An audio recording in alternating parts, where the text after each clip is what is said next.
ছেলেদের এসেছে হিয়ারিংয়ের নোটিশ আর তাতেই মৃত্যু আতঙ্কে বাবার। এটা মালদায় এরকমটাই অভিযোগ, এরকমটাই দাবি পরিবারের। মানিকচকে শেখ শরীফুলের মৃত্যু, দুই ছেলের নামে হিয়ারিং নোটিশ আসায় এতটাই আতঙ্ক।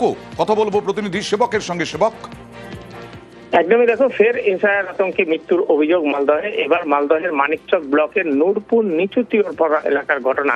যিনি মারা গিয়েছেন শরীফুল, তার পরিবারের দাবি যে শরীফুলের 2002 সালের যে ভোটার তালিকা তাতে নাম রয়েছে শরীফুল হিসেবে, কিন্তু তার বর্তমানে যে দুই ছেলের যে নাম ভোটার তালিকায় রয়েছে সেখানে বাবা অর্থাৎ পিতা হিসেবে দেখানো ক্ষেত্রে শেখ শরীফুল নাম রয়েছে।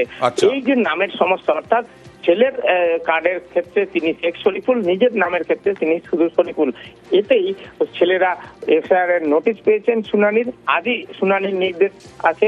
5 দিন আগে নোটিশ পৌঁছায় বাড়িতে। তারপর থেকেই বাবা শরীফুল তিনি আতঙ্কে ছিলেন, দুশ্চিন্তাগ্রস্ত হয়ে পড়েন যে ছেলেদের কোনো সমস্যা হবে নাকি, ছেলেদের শুনানি গ্রাহ্য হবে কিনা, নাম তালিকায় থাকবে কিনা, এ নিয়ে তিনি টেনশন করছিলেন। তারপরে ভোর রাতে তার মৃত্যু হয়। পরিবারের দাবি এই যে দুশ্চিন্তা, এর মৃত্যুর এটা অন্যতম কারণ। ওই বাবার মানে একটু টেনশনের ব্যাপার, মানে আর দুটো আর আমাদের এসআইআর বের হয়েছিল কাগজ। কি এসআইআর এর নোটিশ এসেছিল?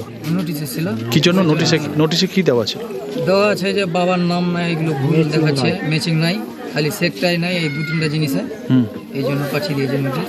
আচ্ছা, কবে এসেছিল নোটিশ? নোটিশটা 4-5 দিন হয়ে গেল মোটামুটি। আচ্ছা, শুনানি কবে ছিল? 27 তারিখ। খাওয়া টাওয়া খাচ্ছিল না, সকালে মানে 2টার সময় মানে বুঝতে পারলাম না কিভাবে ডেট করে।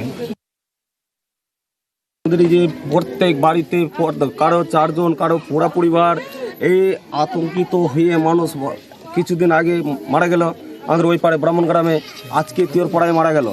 এই ইলেকশন কমিশন এটা যে করেছে, এই যে নোটিশ পাঠিয়ে একটা শেখের জন্যে, শেখ থেকে মানে ছেলের নামে শেখ আছে, বাবার নামে শেখ নাই, তার জন্যে ওর নোটিশ পাঠানো হলো।